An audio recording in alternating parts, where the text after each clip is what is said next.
Good morning on this 28th day of January. As of yesterday, following the administering of the third PCR test for all quarantined and isolated passengers and frontline officers, one more passenger returned a positive test of COVID-19. This brings the number of people affected with COVID-19 in isolation and quarantine sites to 27. This new case is a close relative contact of the 21 passengers already affected with the virus and was isolated at Faleolo Hospital. All 27 affected people are asymptomatic. We have also received the results of 7 specimen variant determination tests sent to New Zealand on January 22nd. 6 were of the Omicron variant and 1 was Delta. From the regular testing schedule, there is no community transmission.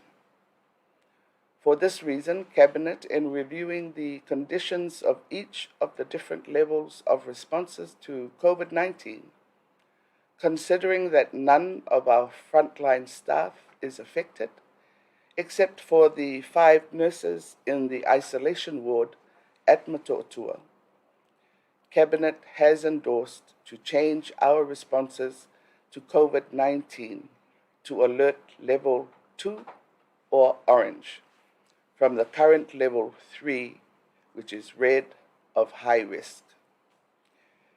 Level 2 is activated upon confirmation that any affected person is isolated in a controlled quarantine site and there is no community transmission. Accordingly, Cabinet has reviewed the state of emergency orders as follows. Level 2 COVID-19 responses, orange. We will reopen work, businesses, and government services. Public gatherings are allowed to be capped at 30 people. To permit only cargo flights into and out of Samoa until further notice. The suspension of inbound repatriation flights, seasonal worker flights, and outbound passenger service flights until further notice. We will continue regular inter-island ferry services between Upolu and Savaii, but maintain social distancing. Container ships and oil tankers will be allowed to berth at Matautu Wharf to ensure adequate food and fuel supply chains for Samoa.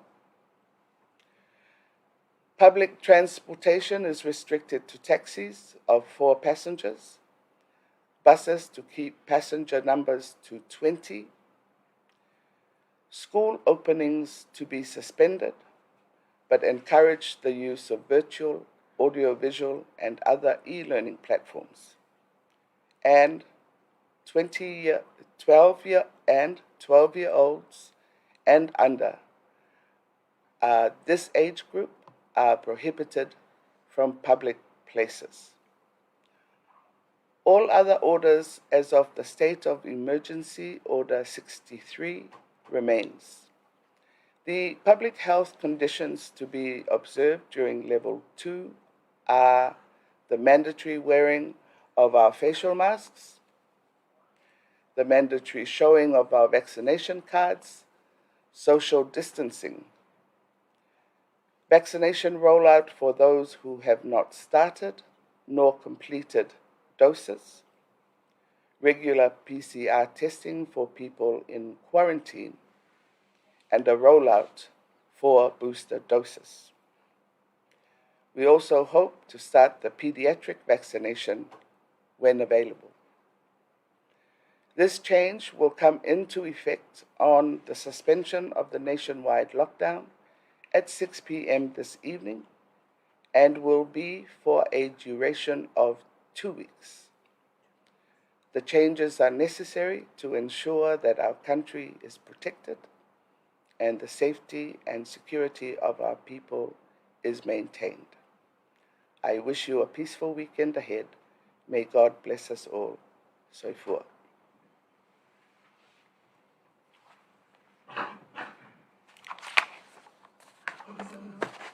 Hello.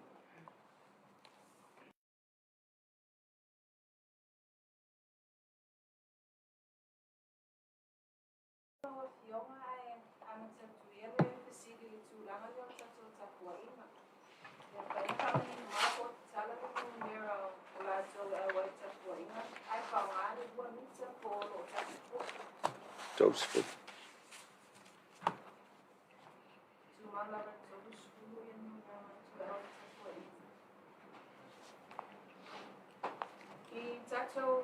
Vaccination cards, yeah. Well, they like to have a support. Only for vaccination cards more official man. Ole lava. Ele se card, Ia na vele ia yo fatuanga ya lu faile me ma wild card.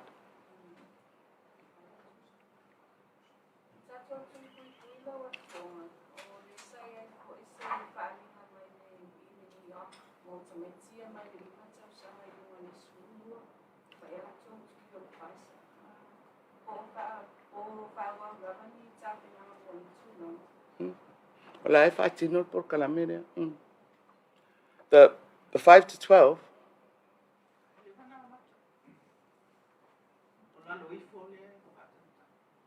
Sorry, 5 to 12 Ngalwaenga foile up to 18. Ele amataina le yelwaenga le fisini mai. Ele amatain. Ale wa mau mai tatu supply po le fatai.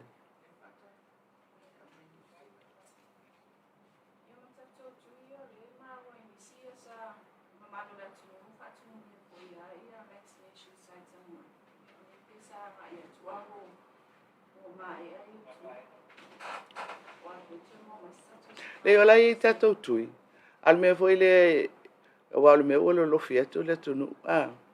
Ai tofua sites malato supply moleaso. O te lo fo e pe ole utuli mai ele fale mai tututon.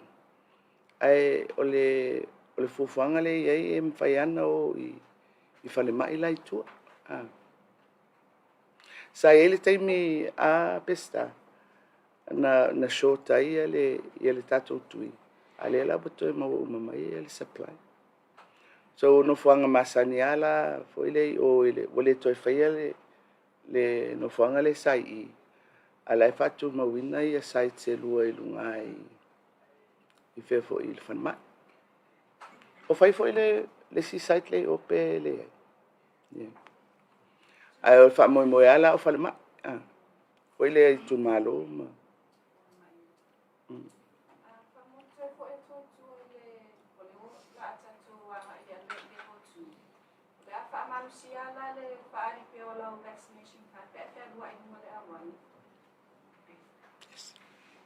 Pe a lunga o le vaccination o le talifonga ia fero I lo tavale ro la sene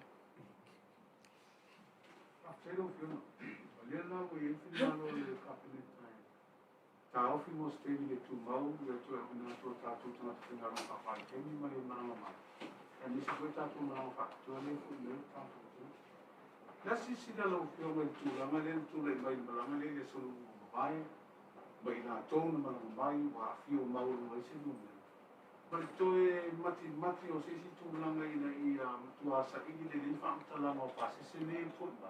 I le motino. E moni o whaamahoni, whaamtalanga le au mai nei e watu aile I o enga e marama mai tāpata. e sa o lava I le fisiri ia o le me foi le ave ame tupu e to e tūlai mai e foi ia le ngata lo whafisili ia e pe to e ilo ia inga o lo o whangasolo ai le tatou ngaduenga o le toi whafo I mai o tangata I Samoa. O le foi le o le tatou wā inga le tati ai nei ia o fia nei malanga o foi le o le tele ale sa fanga pe tasi ia na isi cases foi ai pe o tulanga ese ia le malanga le mai Australia o le whamatalanga foi le na mai e ova le lua se lau le pasese sa fuafua mo le vale le ai o le whaonga ina o ai inga le na vai ai le to tele o le si vaenga ia to ai lo ma le fits full tolu le na malanga mai ai o le melna le tupu to e whafoi whafisili o le armea na tupu o le mwhai e ona tau maua mai se ata pe na whawhia lava ona sao le siama o le matau ave mai e lato na malanga mai a le mele na o ai inga o mai sa whaatino isi tatou malanga o le ova le ruase lau le na iai na vai ese ona i le whaamaliaina o isi fo i mea i eisu inga Australia a pesta o to inga mea fo i lana e fo i le mo tatou fo i a eisu inga i atonu ui le ai awala mai ai a tatou tangata ia e tau fo i ana tatou matai tuina ia pe tau ona i ni fisu ia inga fo i le o tatou ai inga le malanga le solu le sa sini ia te fono le komiti o whakapapusema whatunsi lava ia su tuana o tala mai o le whakatino se sa ili liunga i ni whamtalanga o nisi o le au malanga le malanga mai se mali o mai lo fionga te tala maloma kapenita lea sa ili liunga pe whamona ia ele i mautu uma mai whamtalanga awai pe o ta o tangata no mai na maliu ai te tawana mai atua uma le whamataranga. O ile ai lato uma i sa iai o inae o ile e tau mawaini tali o le mafuanga na tau ave mai e nā tangata ia le siam. e mai so pina o le tele manatu o tangata i malanga i o tua na i se malanga le mo to tele tangata o lo fai fa a inga le au mai o tangata le fo i mai o lo i ein so tama o e o fai le fa ai unga italia ma te e no se tausa tangata le o mai la sa sila i ai le tulanga le i manatu lo tele o tangata e wai asan fai vai le asan sa Ia, o mea lava i tutupu i laulangi nei. Mai e va ai lava iai e le whapea e le o maua le nai tu. Ia, o le si foi mea. Foi le e ai ngā tangata o le mea le tupu. Pe a malanga mai lor tangata whape. Ia, lalo saulo na inga. Ala e sau al tangata ia o no le tūlanga masan. Manga nala ua wala ese. Foi le iai inga ia tau mwhai e le puipuinga ma mafuanga e foi le whaatanga i le toi whaafo i mai o tangata Samoa. Ia o le tūla nai o ia. Ai whainga tātele na tātou wōlu me foi le whaale ainga. Ia ona e ainga uma. Ai foi le e sa ili lava i lunga o ai inga o whaatatia. Tasi ala usiri malanga nei mala au foi mena tato usiri ala kapeneta i le tulanga nei sa i le tongi al tangata e malanga mai o lona whaanoko isi. Ia. O le lava o whaangasolo o wana a mataale nei mea tātou te leilo pe lale ia le la sa vali le lua tausanga. Mai o se avenga e whengatau na tau ave foi le malo i le tamau ainga foi e fuafua i si foi ngā malo o lo fia fai. O le laua tāpena foi le komiti ini vaenga ese foi le scenarios e mawhai ona la atu lo iai e tau tu mai le avenga le malo ia pe tau soa ia le tau i le vao le malo mai latou e malanga mai. Lau fionga whakamore maranga na wale ia soruru. O lo le mai tau atuna au mai le schedule of flights. So le tutunga tula whakamore. Ele i e se malanga na susuru i mapi na mai flights. Na o na wala susuru whaa. Mania suru school. Lau sige lau fionga pe i e se moi ai kapenitani se foi o tono. Sona tutunga i si malanga whau. Ia, e mwhai. Ele sa isip sa saan dyan ni Tato Trace sa app. Iba nila Maria Tato cases mo. Ia ole Tracer app ale STA pe e le nganga fo ile na famaite ele afo ia ele STA ale nganga fo ina ia nga ai me sela mo mele tu la mai ile fo ile fama o te loa u ia ele tele se update tele ole Tracer app ele mau mai fo se fa mau nga pesta pole ale level of uptake le ai o to nga me umani ya e nga me tupu e pe fo mele o to tum ai o faitu ya atonu fo ole afia fo e upload ya le le Tracer app fa fa ngo fia ya le tatum tau pule tau fa ya tu ya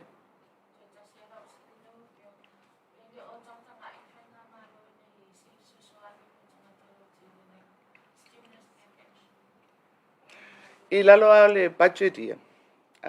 O le ai ia vaenga foi le o tupe so soani mo sectors ese. So foi le ai pe o fai business o benefiti o tangata e o lato mana onga tu mau foi le ia le tato miliona ta la foi le tau fuafua lava o le au fai fatoanga o ile ato silsila le budget. You can actually trace through ile budget ia fisosoani ia amatona fata ape atu I tua ile tunu.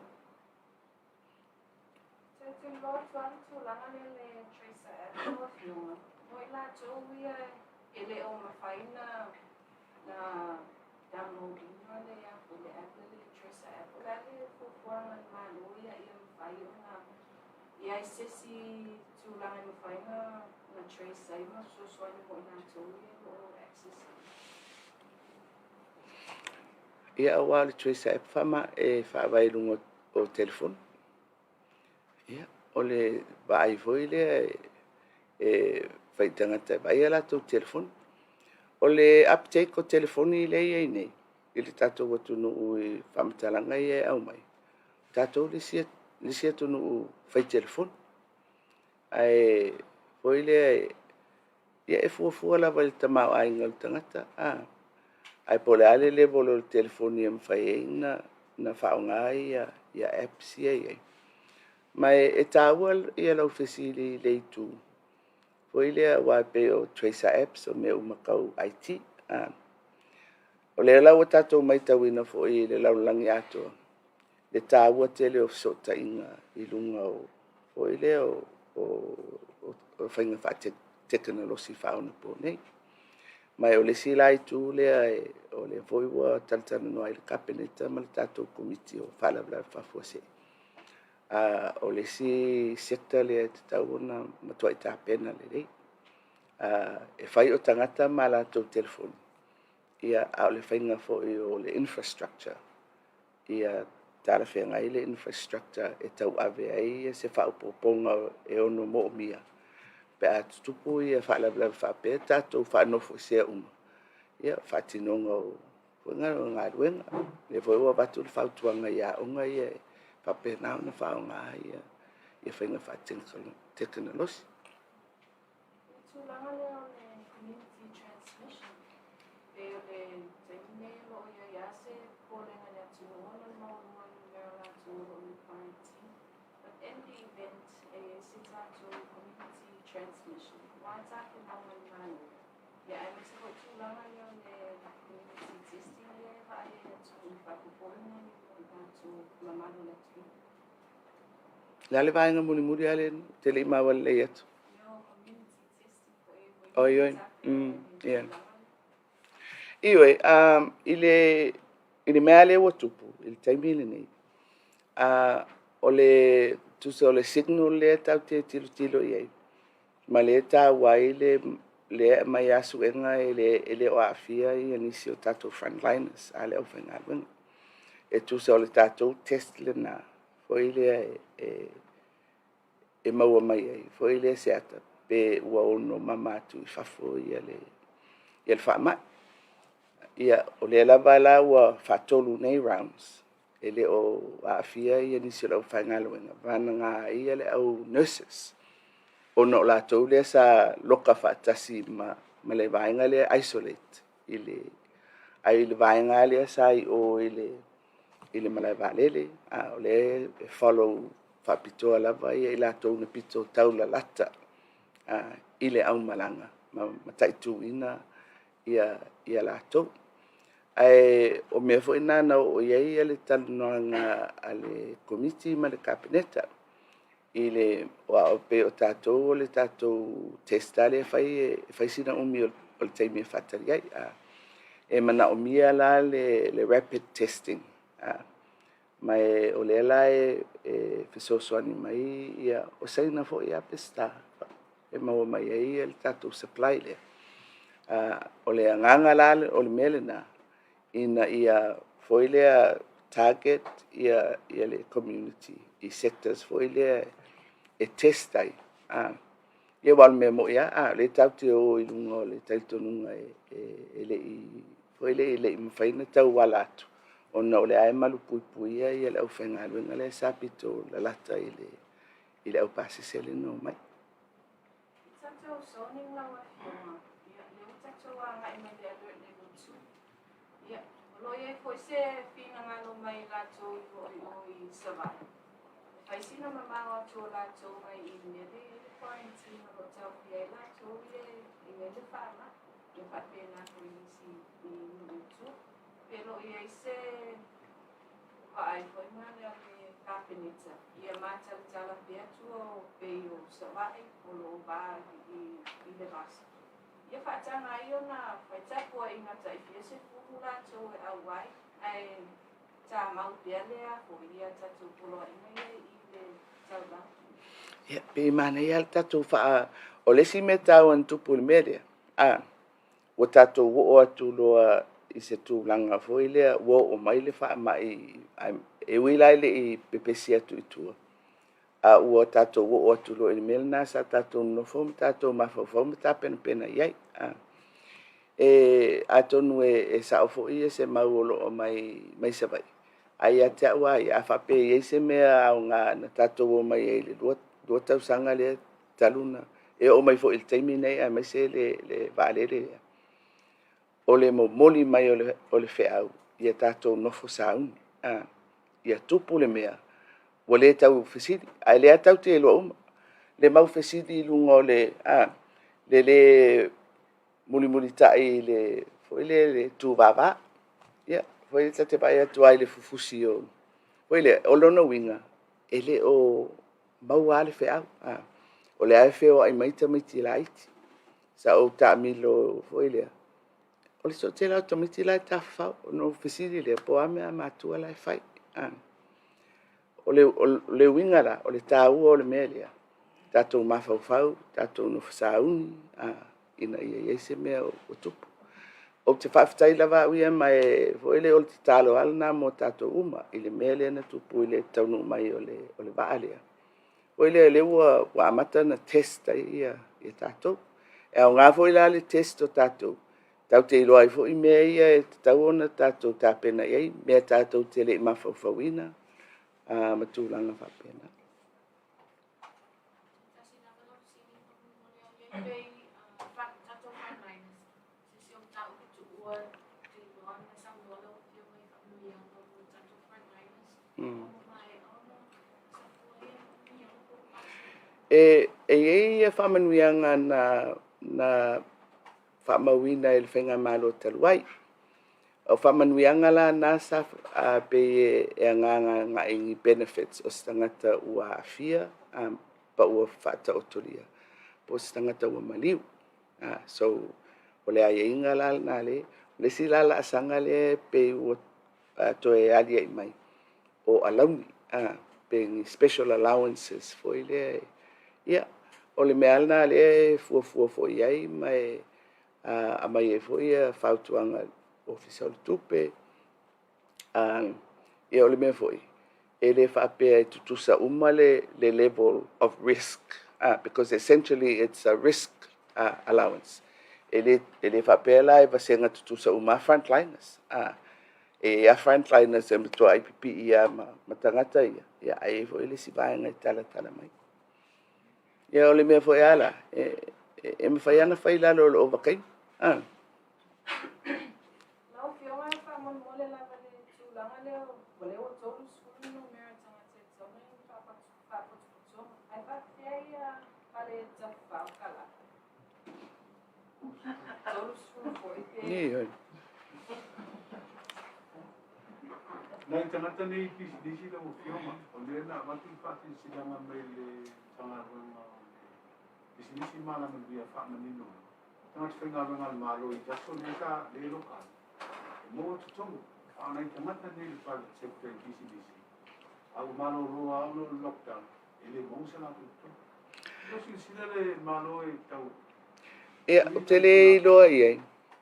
Foi le pem fai ona fai atu ele mtangal ngal na tala nga il private sector. A fina ngalo e private sector e va vai e la tu tangata fengal. Ele fa pe fai atu malo a ulto nge tu tangata fengal. Yes. Ia ma o isi foi me na tau te mafau ia. I taimi o lockdown. O le ale whainga pe whao au tutonga tangata. Ia, pe foile pe o se mea foile tal whenga i le whao au tutonga ia ele se ngā luenga u whai. Ia ele o se mafuanga foile wha pe wale whiwha ngā luenga tangata ai ono wha mai o mai. O tuai ngā whesili umala ia e whenga i mātunu. Ese foile la tadi. Ona ese le tamau ai ngā lai ai. Mai o le mele le manatu ai. Foile i le sector leo le IT. Foile a whape tau te o tu se tūlanga. Foile o le anu fo ese ai ma le mwhaino mai whatino ngalwe. E mana o mia tere la le tuai ngā whawai lea. Ia tuai mautu le e anga i atu. Ia ai fo isi tuai ngā ngalwe ngā. Foile e mwhaiana whai mai whale. Ia me umana tau te mawhawhom fofua ia. So ai e whio ai le vau no pono se va. E tolu skulu po i le no mera tangata. Le ai foi le ngā pauale me o le distance o tangata. Ia lua mita ia e fuala el company po la le capacity e mwhaiena. Ia a tatou fua i tatou vaati tele fua ia le ia no fua i tutonu o potu tele ia pefia ia tangata e ono mwhai. Ia me umana e whai el company ia mfuafua. Whaingata ai o e manatu e whai atu e o le tonu po la me whai le vaa.